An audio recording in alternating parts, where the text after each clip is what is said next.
Hello friends, welcome to Salesforce CMAtrix video session 102. So basically we will just continue from wherever we left off in our previous video. So in the previous video, as you understood that how we actually deal with a multi-pick list value which we directly bring from any Salesforce object. And like of course there's no other option to view it in the values table, but just to create a new text field, okay, with the help of the functions which we used. Today we will understand like the same with the same scenario. Let's say if you are just dealing with the multi-pick list value field, and if you just want to show all the values in the UI for the values table, and how we can do that without creating a separate new directory. So whatever we replicated in the previous video, we will replicate the same thing but with a different approach. Okay, so let's understand that. So here, as you can see my screen,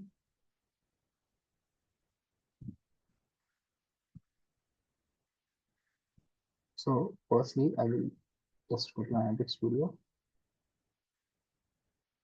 and let me first open that link which we saved. Now, let's say if I don't have this field, then how I can utilize the shift preference. Okay, so let me just apply this over here. And even if I filter with morning, how all the values will show up over here.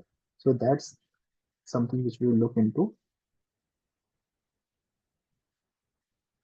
So for this one, what we are going to do is we will utilize this function on the analytics settings.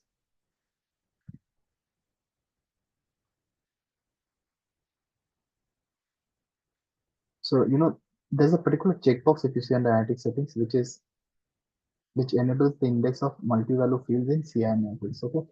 Now, if you read over here, it shows that it basically shows all the values in a multi-value field in alphabetical order written by mv underscore to underscore string function. Okay.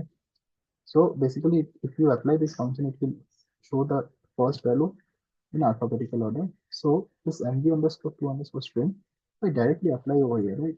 So let's say directly apply over the mv underscore to underscore string. So it has to be applied, of course, on the multi-value. Okay. So let's say run this query. Let me just run it. And here, let me just write it as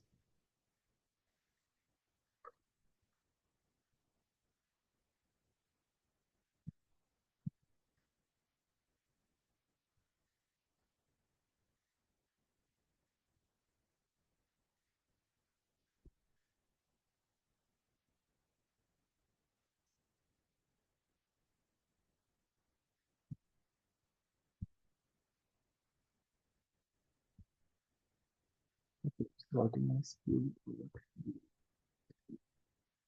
Remove the SKU. This is not required anymore. Okay, as you can see here, now if I again over to my values table, basically I just applied this function mv underscore to underscore string on the shift preference, and it is showing me all the on one value over here. Okay. So basically the filter is still on morning, but it's still showing me one minute. Of course, I haven't explained you what is the meaning of SQL. We are still on the data layer, but yeah, just understand as of now. Maybe we can walk through in details like how we apply functions on the SQL level. So now with this being done, let me just save this. Now currently, as you understood, like with the filter, and here we cannot see the filter anymore. In the SQL, if you see one filter is applied on morning, and we are just able to see this over here, only the first value which comes in the alphabetical order. So for example, if it is morning, afternoon, morning, we only have the morning because A comes first in the alphabetical order before M. Okay. So now to resolve this, let's ensure I see it.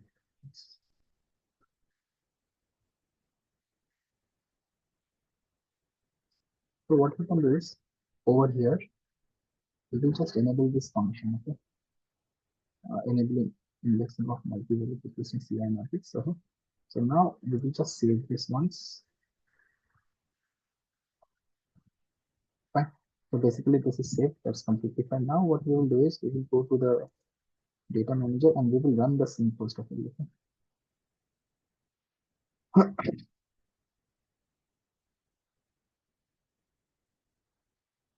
So whichever the reference in that particular recipe. Let me first. So firstly, under the connect, since I'm referencing the contact object, I will run the contact object first. Let me run the full thing as of now, that's fine.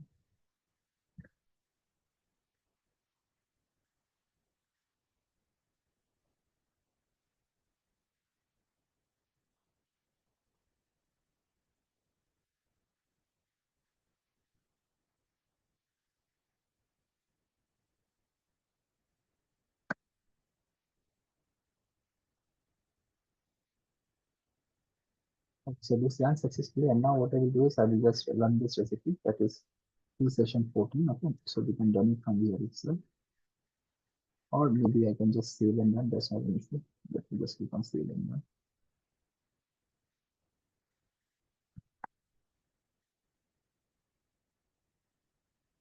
Now once again, let me just monitor this section. Okay,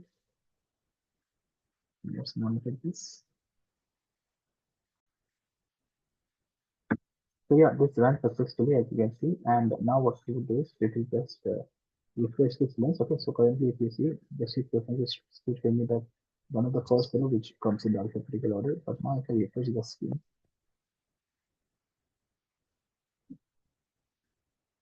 okay, you see for this same multi-value picklist field, okay, we are able to see all the options now. So for now, you can actually remove this text field, the derived field which we had created. Okay, I won't be able to remove it over here because I already applied the function at the scale level. So yeah, maybe I can just remove this function. Okay, so this is not remove. So let me run that query. So as you can see, I have applied the send to string functions on the multi-value field. And what it does is basically now it will show me all the values. So if the clients want to see the value, I can easily see it over here. As well as the advantage of this is that, with the same function, you can also go for the uh, you can go for the filtration part as well. Of course, this has to be done on the SQL level, on the advanced SQL level, and you can't do it via point and click, but that's completely fine. But that's the main purpose of this. So it depends upon you which one you want to showcase. So basically, we need that multiple of picklist so that the filtration can be done on the configuration level properly. When I say configuration, like on this level, which we can't do once we change to the SQL mode, like once we do some changes in SQL. Of course, we'll walk through in details once I come up to that section of SQL.